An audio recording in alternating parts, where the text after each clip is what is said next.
Punto 8. Garantías de los derechos fundamentales. 8.1. Principio de legalidad. Artículo 53. Los derechos y libertades reconocidos en el capítulo 2 del título 1, artículos 14 a 38, vincula a todos los poderes públicos. Solo por ley, que en todo caso deberá respetar su contenido esencial, podrá regularse el ejercicio de tales derechos y libertades, que se tutelarán por medio del recurso de inconstitucionalidad. Se excluye el uso de decreto-ley para regular esta materia. El reconocimiento, el respeto y la protección de los principios reconocidos en el capítulo 3, artículo 39 a 52, informará la legislación positiva, la práctica judicial y la actuación de los poderes públicos.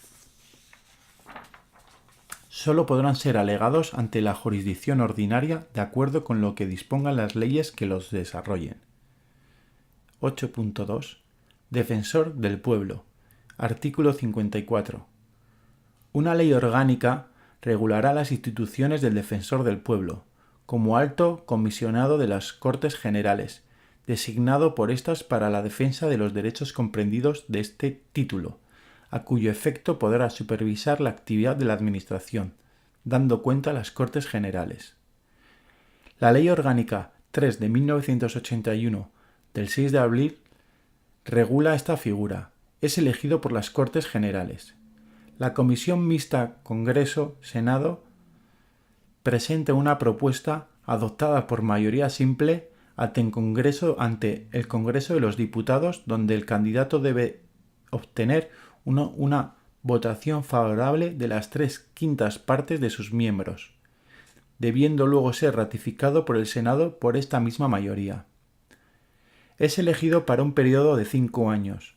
Los presidentes del Congreso y del Senado acreditarán conjuntamente con sus firmas el nombramiento del Defensor del Pueblo, que se publicará en el Boletín Oficial del Estado.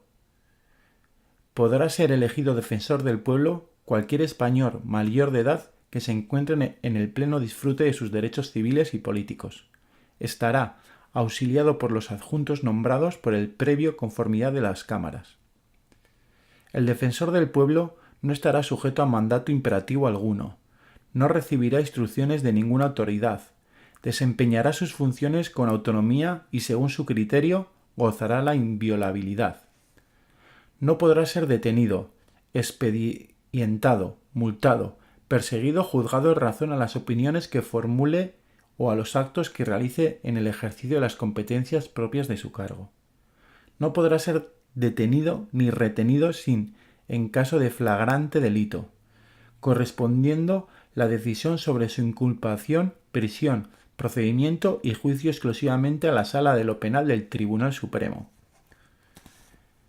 La condición de defensor del pueblo es incompatible con todo mandato representativo, con todo cargo político o actividad de propaganda política, con la permanencia en el servicio activo de cualquier administración pública, con la afiliación a un partido político o el desempeño de funciones directivas en un partido político o en un sindicato, asociación o fundación, y con el empleo al servicio de los mismos, con el ejercicio de las carreras judicial y fiscal y con cualquier actividad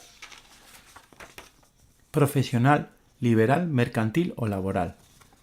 Cualquier ciudadano que considere que una administración ha violado sus derechos podrá acudir al Defensor del Pueblo, que iniciará una investigación conducente al esclarecimiento de los hechos. En el ámbito de sus competencias se incluye la administración del Estado, la administración militar y el funcionamiento de la administración de justicia.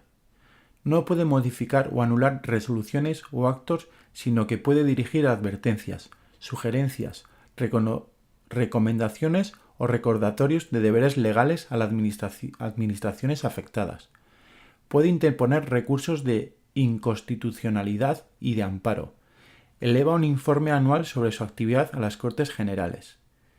El Defensor del Pueblo ejercerá las funciones del Mecanismo Nacional de Prevención de la Tortura, de conformidad con la Constitución y con el protocolo facultativo de la Convención contra la Tortura u otros tratos o penas crueles, inhumanos o degradantes.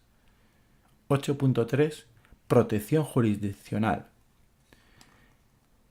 cualquier ciudadano podrá recabar la tutela de las libertades y derechos reconocidos en el artículo 14 y la sección primero del capítulo 2, artículos 15 a 29, ante los tribunales ordinarios por el procedimiento basado en los principios de preferencia y sumariedad, y en su caso, a través del recurso de amparo ante el Tribunal Constitucional.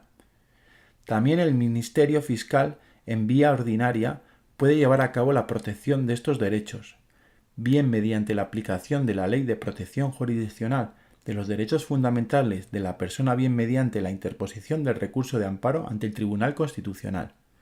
Por lo tanto, los derechos y libertades fundamentales se garantizan por medio de dos procedimientos concretos. Procedimiento de sumario, contemplado en los artículos 114 a 122 de la Ley 29 de 1998, reguladora de la jurisdicción contenciosa administrativa, y recurso de amparo, recogido en los artículos 41 a 58 de la Ley Orgánica número 2/1979 del Tribunal Constitucional. 8.3. Procedimiento sumario.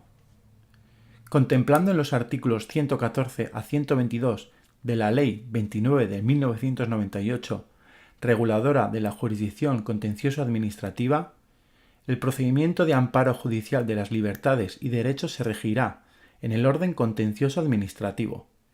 Podrán hacerse valer en este proceso las prestaciones siempre que tengan como finalidad la de restablecer o preservar los derechos o libertades por razón de los cuales el recurso hubiere sido formulado. A todos los efectos, la tramitación de estos recursos tendrá carácter preferente. A. Plazos y requisitos del escrito. El plazo para interponer este recurso será de 10 días, que se computarán, según los casos, desde el día siguiente al de la notificación del acto, publicación de la disposición impugnada, requerimiento para el cese de la vía de hecho o transcurso del plazo fijado para la resolución sin más trámites. Cuando la lesión del derecho fundamental tuviera su origen en la inactividad administrativa o se hubiera interpuesto protestativamente un recurso administrativo o, tratándose de una actuación en vía de hecho, no se hubiera formulado requerimiento, el plazo de 10 días se iniciará transcurridos 20 días desde la reclamación, la presentación del recurso o el inicio de la actuación administrativa en vía de hecho, respectivamente. En el escrito de interposición se expresará con precisión y claridad el derecho o derechos cuya tutela se presente y, de manera concisa, los argumentos sustanciales que den fundamento al recurso. B. Sentencia. Conclusas las actuaciones, el órgano jurisdiccional dictará sentencia en el plazo de 5 días. La sentencia estimará el recurso cuando la disposición, la actuación o el acto incurran en cualquier infracción de ordenamiento jurídico, incluso la desviación de poder, y como consecuencia de la misma vulneren un derecho de los susceptibles de amparo. Contra las sentencias de los juzgados de lo contencioso administrativo procederá siempre la apelación de un solo efecto.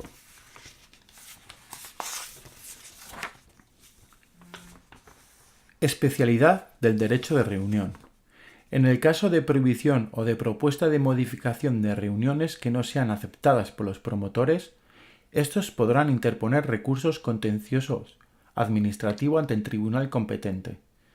El recurso se impondrá dentro de las 48 horas siguientes a la notificación de la prohibición o modificación, trasladándose por los promotores copia debidamente registrada del escrito del recurso o la autoridad gubernativa, con el objeto de que ésta remita inmediatamente el expediente.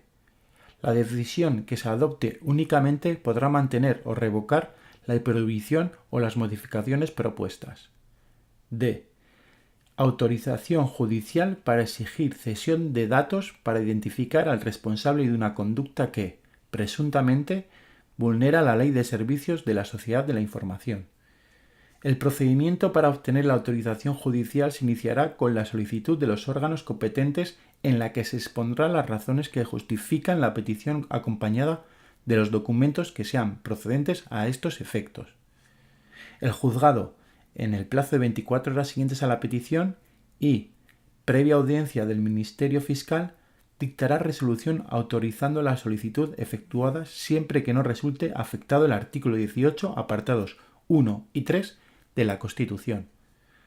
La ejecución de las medidas para que se interrumpa la prestación de servicios de la sociedad de la información o para que se retiren contenidos que vulneren la propiedad intelectual, adoptadas por la Comisión de Propiedad Intelectual en aplicación de la Ley 34/2002 de 1 de julio de Servicios de la Sociedad de la Información y de Comercio Electrónico, requerirá de autorización judicial previa. Acordado la medida por la Comisión, solicitará del juzgado competente la autorización para su ejecución, referida a la posible afectación a los derechos y libertades garantizados en el artículo 20 de la Constitución. En el plazo improrrogable de 2 días siguientes a la recepción de la notificación de la resolución de la Comisión y poniendo la manifestación el expediente, el juzgado convocará al representante legal de la Administración, al Ministerio Fiscal y a los titulares de los derechos y libertades afectados o a la persona que estos designen como representante a una audiencia, en la que, de manera contradictoria, el juzgado oirá a todos los personados y resolverá en el plazo improrrogable de 2 días mediante auto. La decisión que se adopte únicamente podrá autorizar o denegar la ejecución de la medida. 8.3.2. Recurso de amparo ante el Tribunal Constitucional. A. Objeto del recurso. Violaciones de los derechos y libertades reconocidos en los artículos 14 a 29 de la Constitución originadas por disposiciones, actos jurídicos o simple vía de hecho de los poderes públicos del Estado, las comunidades autónomas y demás entes públicos de carácter territorial, corporativo o institucional, así como de sus funciones o agentes. En el amparo constitucional no puede hacerse valer otras pretensiones que las dirigidas a restablecer o preservar los derechos o libertades por razón de los cuales se formula el recurso. Las decisiones o actos sin valor de ley emanados de las Cortes o de cualquiera de sus órganos o de las asambleas legislativas de las comunidades autónomas o de sus órganos, que violen los derechos y libertades susceptibles de amparo constitucional, podrán ser recurridos dentro del plazo de 3 meses desde que, con arreglo a las normas internas de las cámaras o asambleas, sean firmes. Las violaciones de los derechos y libertades antes referidos originadas por disposiciones, actos jurídicos o simple vía de hecho del Gobierno o de sus autoridades o funcionarios, o de los órganos ejecutivos colegiados de las comunidades autónomas o de sus autoridades o funcionarios o agentes, podrán dar lugar al recurso de amparo una vez que se haya agotado la vía judicial procedente.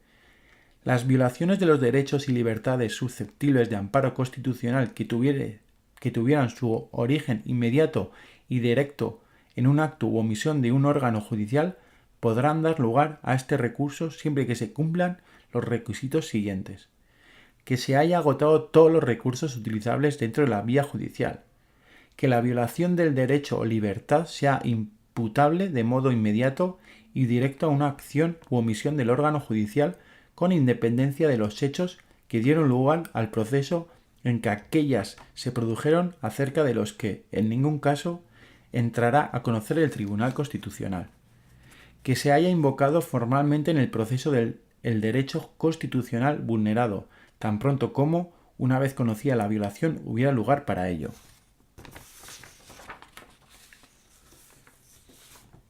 B. Plazo. El plazo para interponer el recurso de amparo constitucional será el de los 20 días siguientes a la notificación de la resolución recaída en el previo proceso judicial.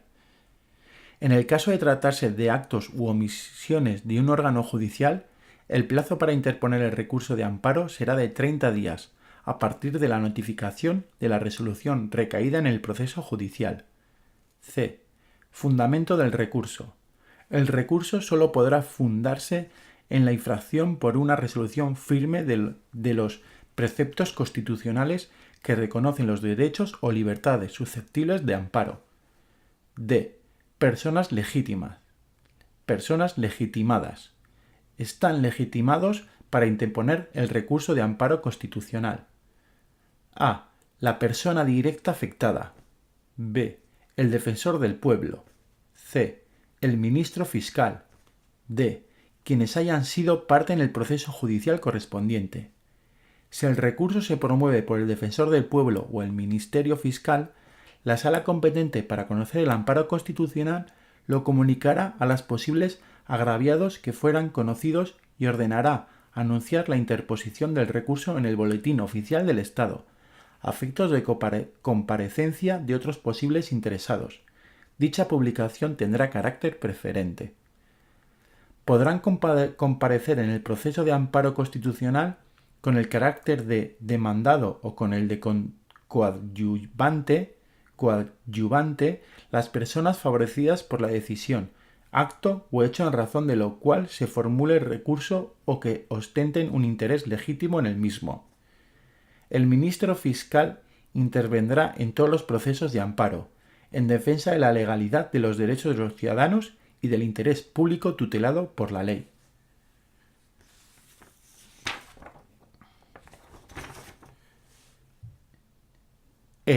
Sentencia.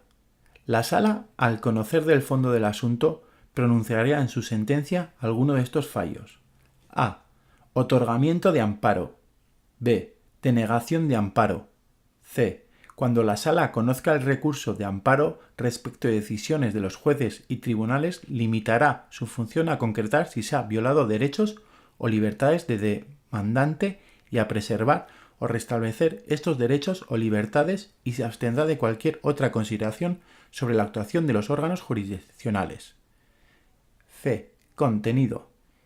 La sentencia que otorgue el amparo contendrá alguno o algunos de los pronunciamientos siguientes. A. Declaración de nulidad de la decisión, acto o resolución que hayan impedido el pleno ejercicio de los derechos o libertades protegidos, con determinación en su caso de la extensión de sus efectos. B.